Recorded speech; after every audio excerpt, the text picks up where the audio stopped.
and 3 assists last season. Celtics went to the Eastern Conference Finals for a second star this past season. Granted, they got some young talent in that squad, but that seems to be the building piece for this team going ahead.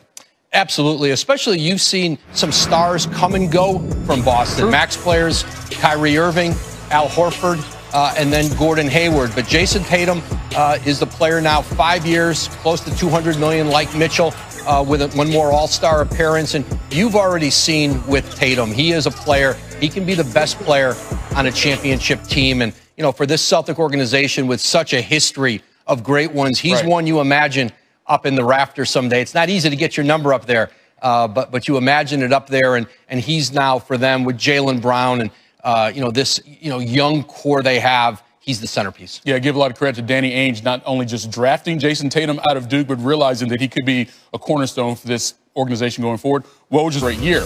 Also grabbing a max bag, Donovan Mitchell. The Jazz guard getting that same 5-year, $163 million extension. Again, that could balloon to $195 if he reaches All-NBA status. The 24-year-old averaged 24 points a game last season, and then he dropped 2 50-point games during Utah's 7-game series loss to Denver in this year's playoffs. So all total, you have 4 players from the 2017 draft class who have scored more than 3,000 points in their young NBA careers. And now 3 of them have agreed to rookie Supermax extensions with those same squads. The number 1 pick from that year, Markelle Fultz, well, he's no longer with the team that drafted him. Well, with us, though, is the aforementioned Adrian Wojnarowski. And, Woj, I'd say to most NBA fans, they look at these deals, they felt like no-brainers for both the player and the squads. But let's start with Mitchell and the reason that he wanted to stay in Utah, and they were doing everything to keep him. Yeah, there's a great relationship there with Donovan Mitchell, not just that organization, but that community. And he came to them at the draft, right before Gordon Hayward left in free agency. That was a wounded city. And immediately he gave them hope. And they realized very quickly they had a superstar and a player to build around. And now he comes back. You saw what he did in the bubble. And a player that really has blossomed, you've seen as a man. And you see him at the forefront of the social justice movement this summer in the league.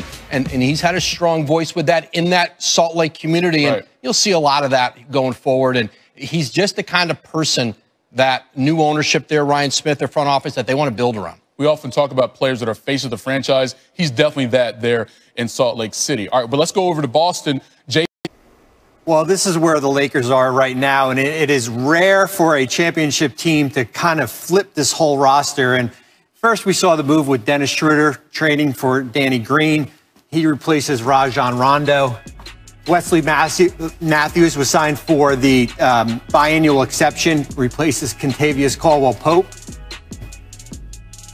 Oh, we can't get him in there.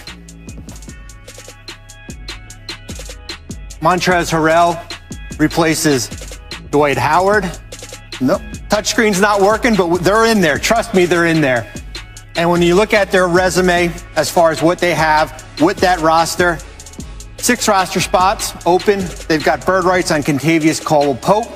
They still have the veteran minimum exception, and they're $14 million below the luxury tax. They still have some work to do here, but as you could see, this roster has totally flipped. The Montrezl Harrell signing, Wesley Matthews, Dennis Schroeder in the trade, and you still have, of course, LeBron James and Anthony Davis. He's not a free agent, but he is unhappy. What's next for James Harden? How about Vince Carter on the best fit for Harden? That's later on schedule. De'Aaron Fox is their point guard of the future, agreeing to sign him to a max extension for at least $163 million over 5 seasons. His richest contract in franchise history, surpassing Chris Webber. League's reigning 6th man of the year, Montrezl Harrell, agreed to a 2-year deal with the Lakers, worth $19 million with a player option in year 2. Harrell ranked 2nd in the NBA in scoring off the bench at just over 18 points per game. And Danilo Gallinari cashed in with the Hawks, agreeing to a 3-year, $61.5 million deal. He should help an Atlanta team that shot just 33% from the 3 last season. That was the worst in the NBA. Oh, look at old Dwight Howard. I'm staying right where I belong. Laker Nation, I love y'all. Purple and gold never gets old. That's how it started. That's what he said. But what did he mean?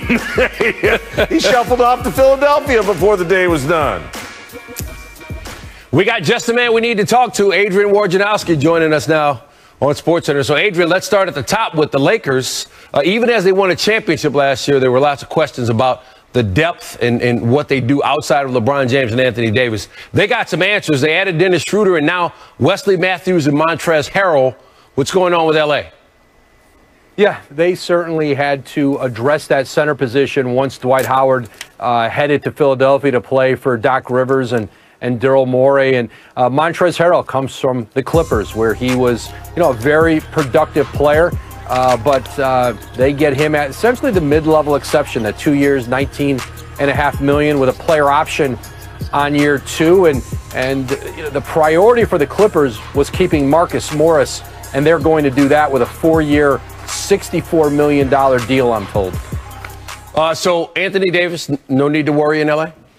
Yeah, Anthony Davis will be back with the Lakers. He's going to take some time to decide, I'm told, at least through Thanksgiving next week, about how he wants to structure his deal with L.A. And, he certainly has several options in terms of the length. One option for him will be to get his contract lengthwise on par with LeBron James. That would be essentially a 3-year deal with a player option after the second year, and then he and LeBron would be contractually aligned. They obviously share the same agent, Rich Paul.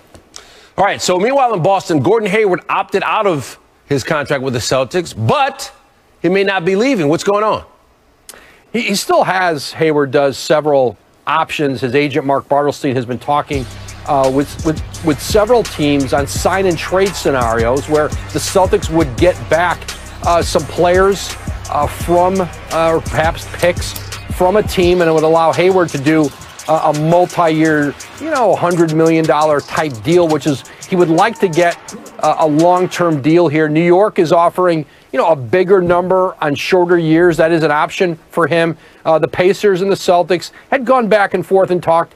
Gordon Hayward is obviously from Indianapolis, played at Butler. That has certainly been a scenario for him. And another scenario that remains there, Stan, is returning to the Celtics. He could re-sign with Boston, and if Boston wanted to trade him in the future, if he wanted to move on, it's a lot easier to do that down the road with Gordon Hayward if he's under contract.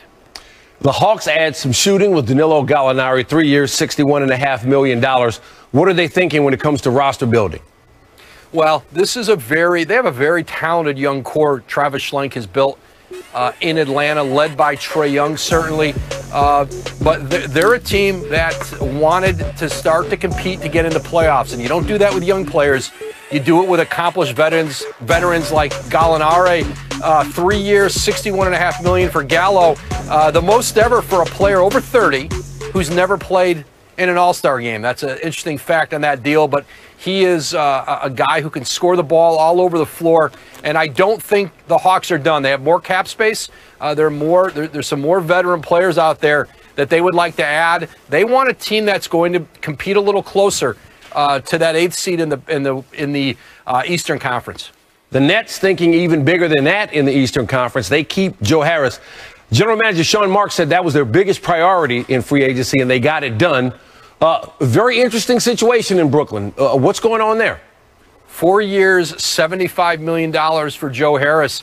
Listen, his career has blossomed with the Nets, and he was essentially out of the league when they brought him in there, and he's turned it into, a massive contract. Kyrie Irving, Kevin Durant. When you have players like that who command the kind of defensive attention those two do, when you have a shooter like Joe Harris out there, it was the kind of player that Sean Marks and new coach Steve Nash did not want to lose, and they keep Joe Harris now at that $75 million deal. And you're starting to see that Nets team. They brought in Bruce Brown from Detroit, and you're seeing their backcourt. Adding some backcourt depth and then solidifying it with Joe Harris. Meanwhile, Sacramento is convinced that it has found the centerpiece of its franchise moving forward. De'Aaron Fox, he signs a max deal, $163 million